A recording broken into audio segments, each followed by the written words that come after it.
नींद कम आए तो हम कैसे उसको दूर करें, ये बड़ी एक समस्या है। तो जो कारण है नींद नहीं आने का कारण है, लगभग हर किसी को पता होता है कि मुझको नींद नहीं आ रही है तो क्यों नहीं आ रही है।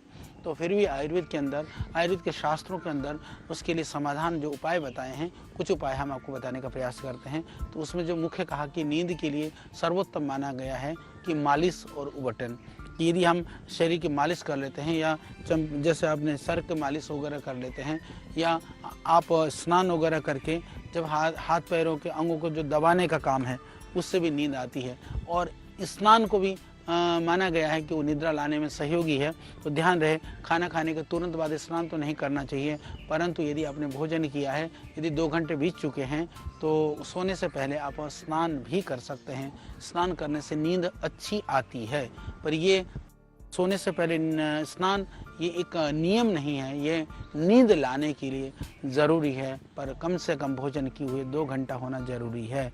और नहीं तो आप रात को सोने से पहले आप अपने हाथ पैरों को अच्छी तरह से धो करके और बढ़िया ढंग से पोंछ लेते हैं और थोड़ा तेल लगा करके अपने पैरों के तलों को मालिश कर लेते हैं, हाथों को थोड़ा मालिश कर लेते हैं। तो इससे नींद आने की पूरी तरह से संभावना है।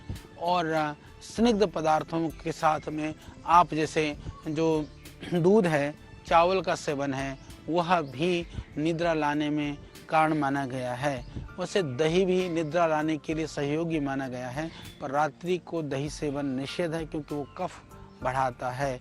तो इसीलिए यदि आप दिन में मट्ठे का सेवन करते हैं, दिन में दही का सेवन करते हैं, तो भी रात को नींद आने में सुविधा रहती है।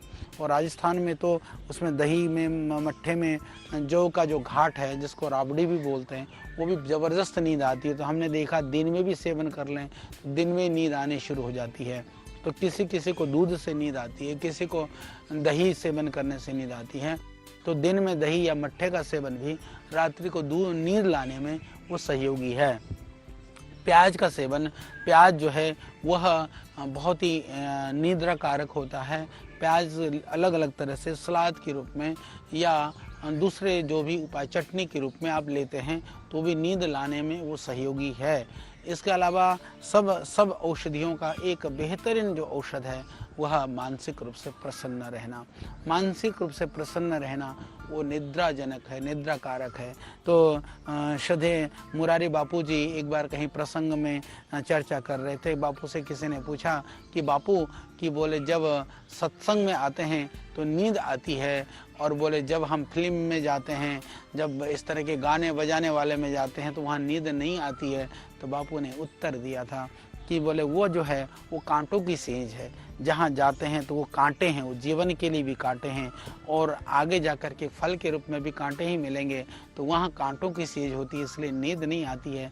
पर बोले सत्संग, ये जो आध्यात्मिकता, यह तो फूलों की सेज है, ये तो बहुत इतनी सुंदर खुशबूदार फूल है। तो बोले आप उस सेज में लेटते हैं तो नींद आने, कई लोगों को सत्संग में नींद आने लगती है, वैसे ही नींद नहीं आती है।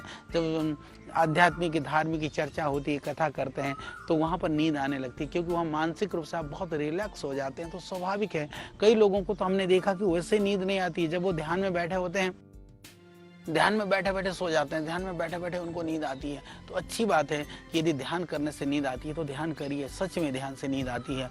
रात को भी नींद नहीं आती है तो आप थोड़ी देर बैठ करके ध्यान करना शुरू कर दो। ध्यान करना शुरू करेंगे तो आपका मन शांत होना शुरू हो जाएगा।